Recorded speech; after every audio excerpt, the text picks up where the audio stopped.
Bagi saya, masyarakat sipil dan warga negara Indonesia yang lahir dan besar di Aceh, yang sudah berusia 55 tahun lebih, rasanya tidak elok, tidak cantik hanya gara-gara permainan konstelasi demokrasi ini, lalu para jenderal-jenderal ini saling menghujat, saling mengejek rekan-rekan sesama mantan petinggi militer di negeri ini.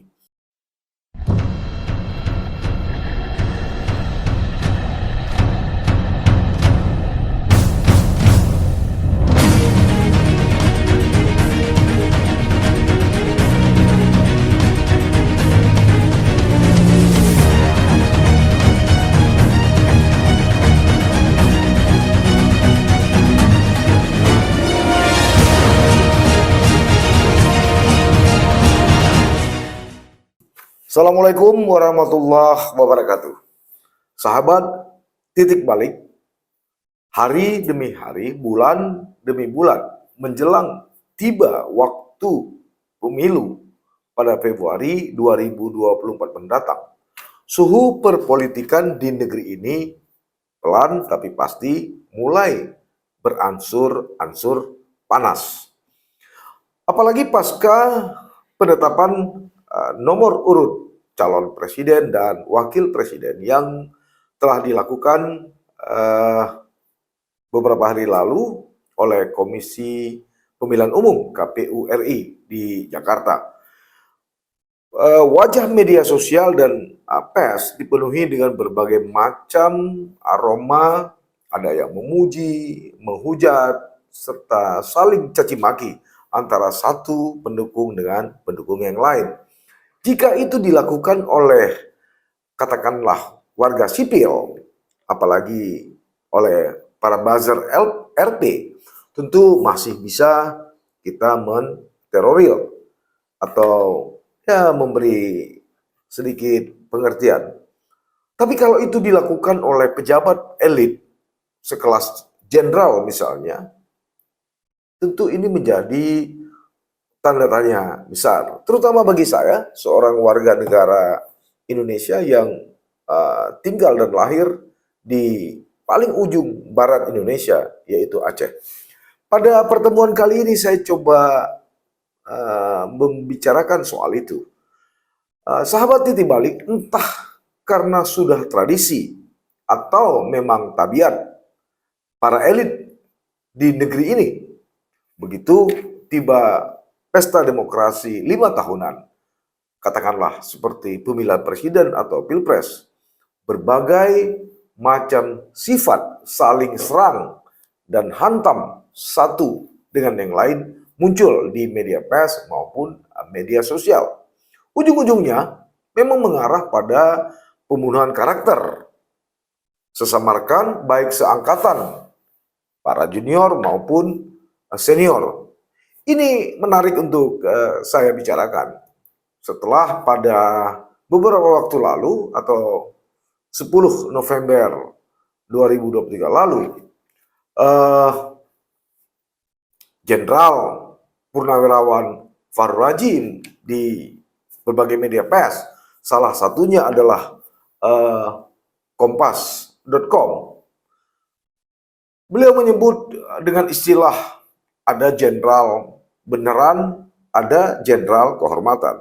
Beliau menyebut dirinya sebagai jenderal beneran, sementara yang lain jenderal penghormatan. Penyebutan ini dilakukan oleh Fahrul Razi saat dia menghadiri deklarasi relawan Pro Amin atau Anies Baswedan Muhaimin Iskandar, disingkat dengan Amin, di Istana Al-Barkat, Jakarta Selatan, Jumat 10 November 2023 lalu. Dan dengan bangga, Fahrul Razi diberi kesempatan untuk bicara, lalu dia mengatakan bahwa dirinya adalah jenderal beneran, bintang 4, sementara di seberang sana, saya tidak tahu yang dimaksud seberang sana itu apakah ada di timnya Ganjar Mahfud atau Prabowo Gibran. Tapi beliau mengatakan di sebelah sana atau seberang sana banyak jenderal-jenderal penghormatan. Dia menyebut nama Hendro Priyono, Agung Gumelar, dan Susilo Bambang Yudhoyono. Kalau melihat formasi Agung Gumelar dan Susilo Bambang Yudhoyono atau SBY, tentu mengarah kepada tim dari Prabowo Gibran.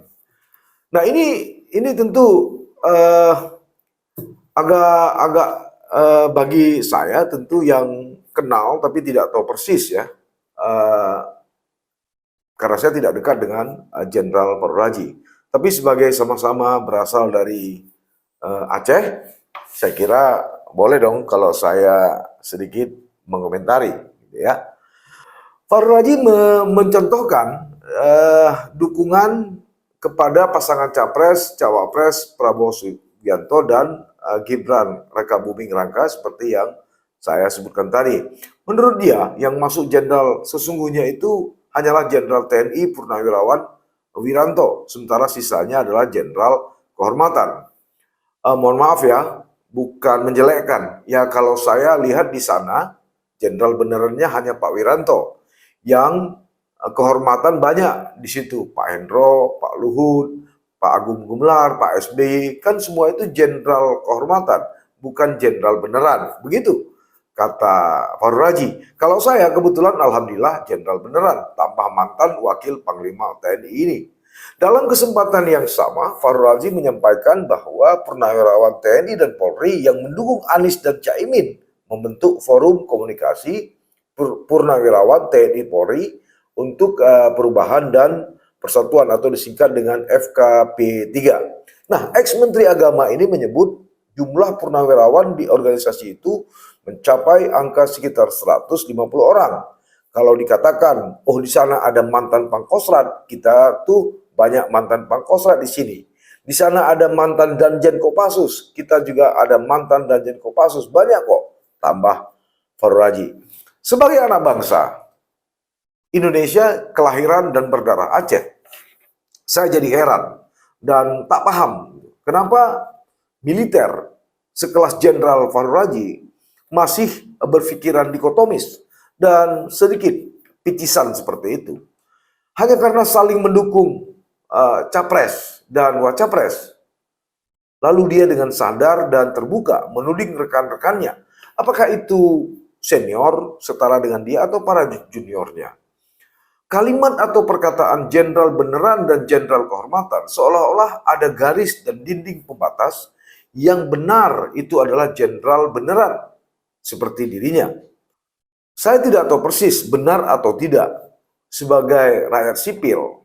Yang saya tahu, karir seorang militer itu hanya pada batasan seorang kolonel.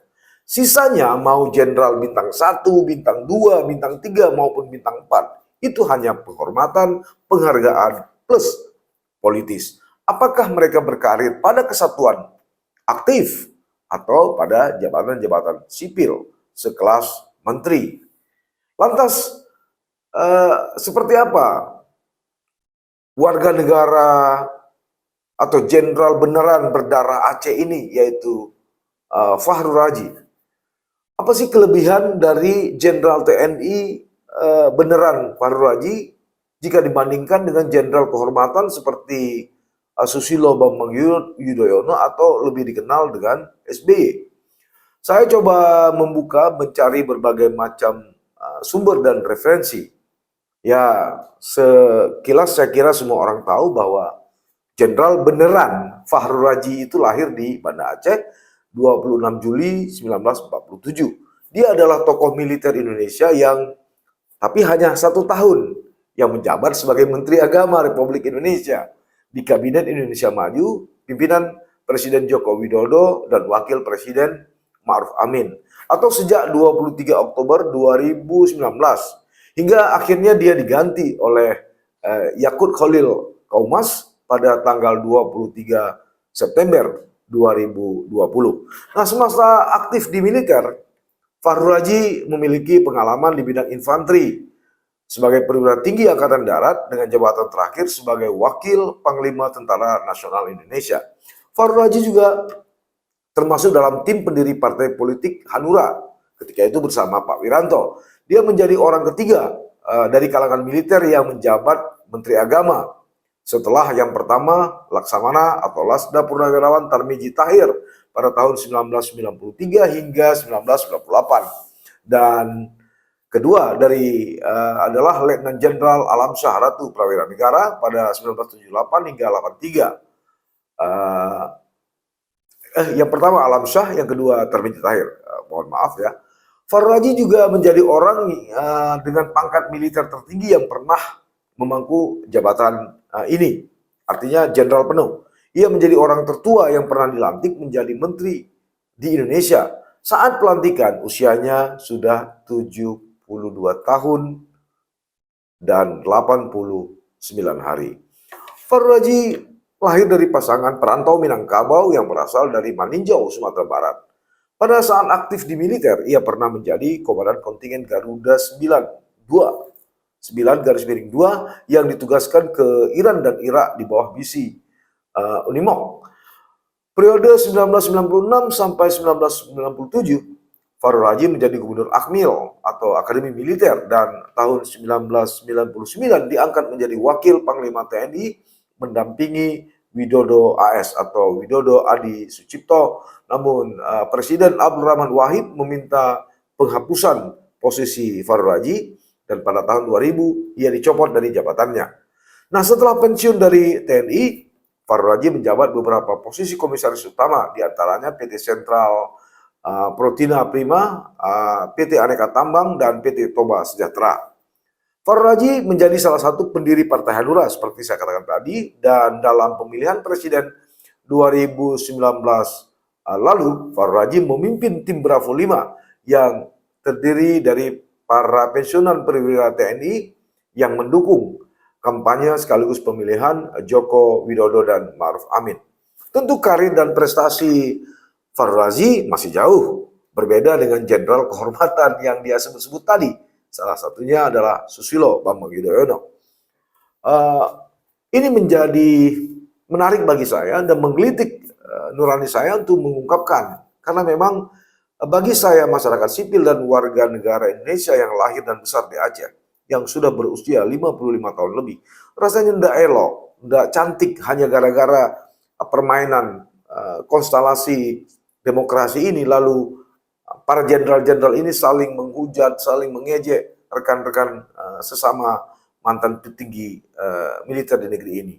Sebagai sesama prajurit TNI yang ditempa pada Lembah Tidar, saya mencoba membuka kembali SBY, seorang jenderal kehormatan yang disebut-sebut oleh Farul Raji tadi, ternyata merupakan peraih Adi Makayasa, yakni murid lulusan terbaik, dan Trisakti Wiratama, prestasi tertinggi gabungan mental, fisik, dan kecerdasan intelektual. Dalam hal ini, jenderal beneran Farul Raji tidak mendapatkan itu.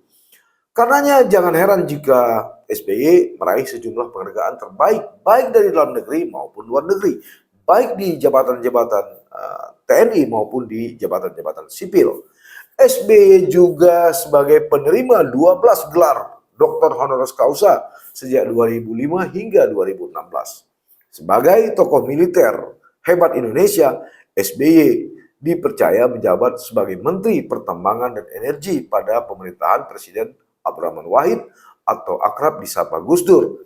Nah, pada era Megawati, SBY juga mengemban jabatan sebagai Menteri Politik dan Keamanan. Nah, ketika itulah SBY sangat mulai melakukan pendekatan ataupun membangun komunikasi jejaring dengan sejumlah tokoh yang ada di Aceh, baik itu aktivis maupun elit GAM dan kelompok agama lainnya, ulama-ulama lainnya. Ketahuan kemudian semua yang diretas oleh SBY itu kemudian menjadi modal bagi dirinya untuk menciptakan perdamaian Aceh ketika dia menjadi presiden atau memimpin negeri ini. Dan yang tak kalah terhormat, sebagai presiden 2 periode, SBY juga selain mampu mendamaikan Aceh, beliau juga mendirikan sebuah partai politik, yaitu Partai Demokrat, yang hingga kini masih berkiprah dalam konstelasi politik dan demokrasi di Indonesia. Lalu bagaimana dengan karir jenderal beneran Farul Raji tadi?